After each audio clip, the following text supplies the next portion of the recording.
Retrouvez Azur Imo avec le groupe Century 21 Lafarge Transactions, la référence immobilière sur la Côte d'Azur.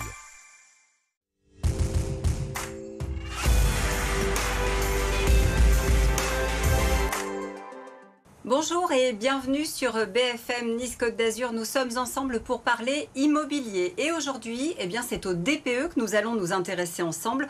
3 lettres qu'il faut absolument connaître quand on vend, quand on achète ou qu'on loue.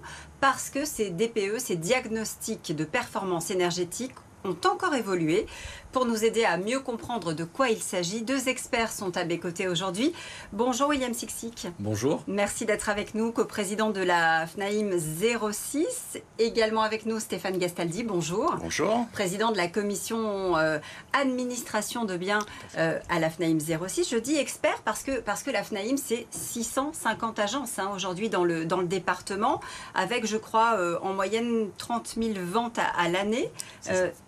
Alors, quand la réglementation évolue, évidemment, vous êtes aux premières loges pour informer d'abord les clients. Ça fait partie de vos obligations. Les DPE ont changé assez récemment, novembre 2021. C'était une volonté du législateur. Oui, c'est la loi climat et résilience qui partait du principe qu'il faut retirer du marché des passoires thermiques. Donc entre 2025, 2028 et 2034, retirer des logements classés G, F, E.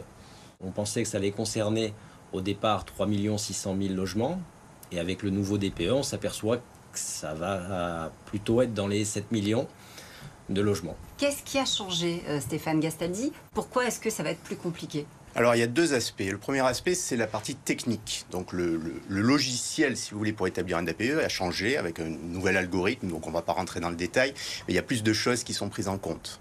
Le deuxième aspect, c'est en fait le DPE nouvelle mouture, en fait, est devenu ce qu'on appelle un DPE opposable. C'est-à-dire qu'il va s'intégrer dans l'ensemble des documents qu'on doit remettre à un locataire lorsqu'il prend un logement, et qui va lui permettre de faire le socle de base de son contrat, c'est-à-dire le contrat de logement.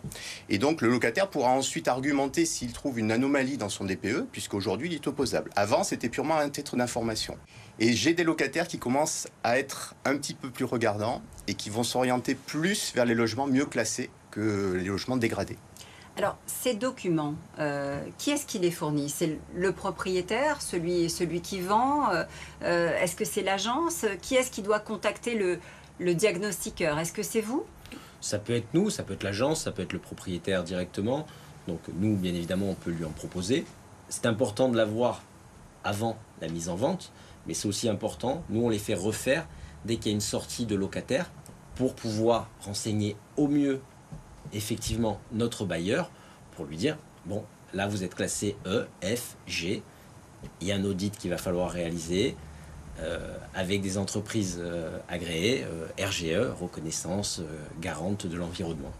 Est-ce que c'est aussi un élément important finalement aujourd'hui qui entre en ligne de compte dans le calcul du bien que vous allez avoir par exemple à la vente? Oui, bien évidemment.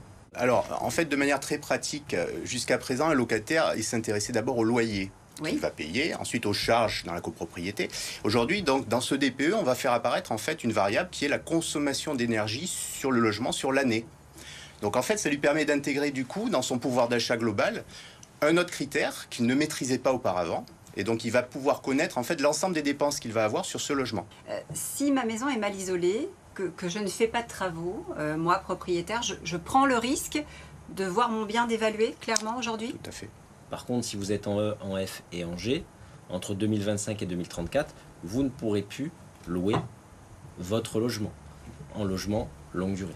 Alors justement, il y a des aides qui sont prévues pour réaliser ces travaux, la fameuse MaPrimeRénov'. Que se passe-t-il si je n'ai pas les moyens justement d'engager les fonds? Parce que la prime, elle couvre peut-être une partie seulement des dépenses.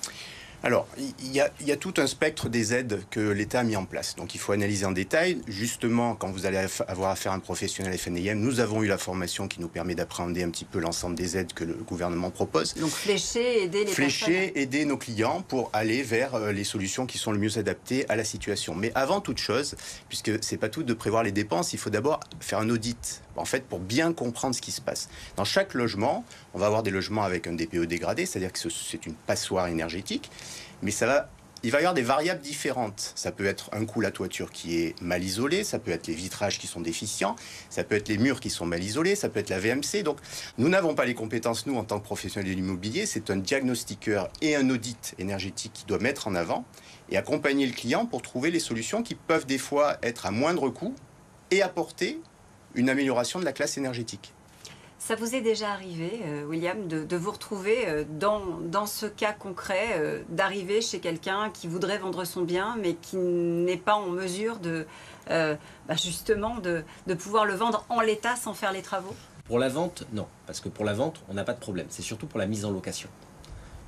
On fait effectivement le diagnostic. Ça m'est arrivé, je vous donne un exemple concret. Libération à Nice. J'ai une propriétaire qui est âgée. On fait faire le diagnostic, on s'aperçoit que son logement est mal classé. Ma prime rénov, dernière loi de finances, c'est 2 milliards. D'accord. Pour rénover un logement, il nous faudrait, on compte sur un appartement, allez, une moyenne de 15 à 30 000 euros, il faudrait 90 milliards en France.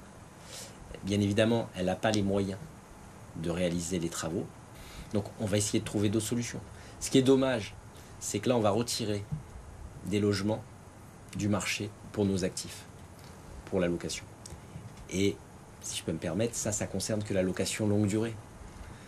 Ce qui échappe, c'est la location courte durée, type Airbnb, mais pas que. Vous mettez le doigt sur un point important, c'est qu'aujourd'hui, quand je pousse la porte d'un établissement comme le vôtre, on va me dire effectivement, je vous garantis tout un tas de choses. Mais quand moi j'ai une urgence à louer mon bien, je vais me dire c'est quand même compliqué. Est-ce que c'est pas plus simple d'aller le mettre sur Airbnb que vous citiez ou sur d'autres plateformes en ligne où je suis sûre de le louer et on va pas forcément me demander tout ça. C'est là justement que se fait la différence. C'est parce que vous êtes formé et que derrière il y a un professionnel qui peut, en cas de problème, aider le bailleur et aider le locataire. Aujourd'hui, on a eu la reconnaissance des titres d'administrateur de biens, d'agent immobilier, de syndic de copropriété. À ces titres, on a ajouté un insigne qui est notre insigne Vesta. Un peu comme pour une pharmacie, vous avez la croix. Vous savez, dans une pharmacie, vous savez que vous avez affaire à un pharmacien. Là, vous savez que vous avez affaire à un administrateur de biens. Je vois l'insigne Vesta, je sais que Stéphane Gastaldi, il y a marqué administrateur de biens dessus. Ça signifie quoi? Ça signifie qu'il a une carte professionnelle. Cette carte professionnelle, elle dit quoi? Elle dit que déjà, il a une aptitude ou un diplôme. Déjà, il a une responsabilité civile professionnelle. Il fait une erreur demain, vous êtes garanti. Il y a une assurance. Il a une garantie aussi parce qu'il va encaisser des fonds. Donc, effectivement, il y a un vrai avantage à passer par un professionnel.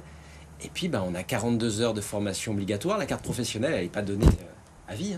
Alors justement, vous êtes formé en permanence, c'est aussi ça que ça signifie, pour vous remettre à niveau sur tous ces nouveaux textes, toutes ces évolutions réglementaires, ces nouvelles directives que vous devez connaître sur le bout des doigts, que vous devez prendre en compte. Tout à fait, la réglementation évolue tout le temps, donc nous on doit se remettre en question tout le temps, et en fait on va devoir s'adapter, former notre personnel pour pouvoir comprendre toutes les lois, pour ensuite les mettre en application dans nos cabinets. À titre d'exemple, donc pour le DPE, nous avons organisé le 4 mai dernier une formation pour l'ensemble des adhérents FNIM. Nous étions plus de 450 agences et collaborateurs présents pour appréhender justement les nouveautés de la formation. À titre individuel, par exemple, donc William le rappelait, normalement, on doit faire 42 heures de formation tous les 3 ans pour bénéficier du renouvellement de la carte professionnelle. Dans mon entreprise, j'ai mis en place une stratégie de formation tout le temps, permanente, et moi j'ai déjà atteint les 42 heures au bout d'1 an et demi. On parlait des évolutions, vous devez presque savoir aussi bien que le diagnostiqueur de quoi il s'agit. On ne s'en rend pas compte, nous, quand on vient pour louer un appartement ou louer une maison. C'est l'avantage de passer par un professionnel. Le cube jaune, la FNIM, il date de 1925. La belle qualité, parce qu'on a des professionnels qui sont formés, on est garant, effectivement, de la décence du logement, de l'habitabilité du logement. D'ailleurs, c'est la prospective, mais ça serait bien qu'on soit un vrai tiers de confiance et que le législateur nous voit comme ça, puisqu'on est assuré, on a un diplôme. Je me mets à rêver, je fais de la prospective, mais c'est comme ça que je vois ma profession évoluer. C'est aussi comme ça que vous la voyez, Stéphane Oui, Gastaldi? moi je dis toujours, je loge des gens. quand je me présente à un nouveau propriétaire qui souhaite me confier son appartement en gestion. Et donc, ça veut dire qu'en fait, il faut qu'on ait vraiment une intégration dans tous les actes du logement, qu'on soit la pièce maîtresse pour être le garant du respect des obligations légales, des contraintes, des lois, etc. Mais parce que nous, on rencontre au quotidien des locataires qui cherchent à se loger et des propriétaires qui cherchent un locataire. Donc en fait, on est la pierre angulaire du système. Et je pense qu'on devrait avoir encore plus de rôle dans ce chapitre-là. Tous ces textes qui viennent s'empiler et qui viennent finalement charger vos barques respectives, est-ce que ça a une incidence sur les tarifs qui sont pratiqués ? Alors les honoraires sont libres, mais quand vous rentrez dans une agence, nous ce qu'on fait, c'est qu'à chaque fois on détaille. On détaille nos prestations, on détaille ce qu'on va faire. Aujourd'hui on parle d'administration de biens, de gestion locative, tout dépend de ce qui est fait. On est garant de beaucoup de choses à la FNAIM et ailleurs, mais à la FNAIM, on essaye de donner les moyens à nos professionnels de pouvoir donner le meilleur service à leurs clients. Merci messieurs, merci d'avoir été avec nous sur BFM Nice Côte d'Azur. On se retrouve très vite pour un prochain numéro d'Azur Immo.